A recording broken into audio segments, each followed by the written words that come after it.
10 വിഭാഗം ആളുകളെ അല്ലാഹുവിന്റെ റസൂൽ ശപിച്ചുവത്രേ. ആസിറഹ വ മുഅതസിറഹ, കള്ള് പിഴിഞ്ഞത് ഉണ്ടാക്കുന്നവനെയും അത് ഉണ്ടാക്കാൻ വേണ്ടി നിർദ്ദേശിക്കുന്നതായ വ്യക്തിയെയും അല്ലാഹുവിന്റെ റസൂൽ ശപിക്കുകയാണ്. ഏതെല്ലാം ആളുകളാണോ കള്ളുമായി ബന്ധപ്പെട്ടുള്ള ജീവിതം നയിക്കുന്നവരെ, ഞാൻ തെങ്ങിൽ നിന്ന് കള്ള് ചെത്തിയെടുക്കുന്നവനാണ്, ഞാനത് കുടിക്കാറില്ല എന്ന് പറയരുതേ.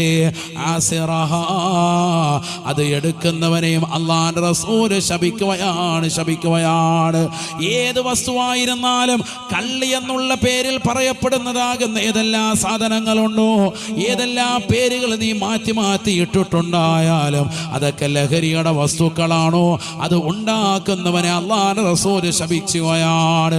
തീർന്നില്ല. അത്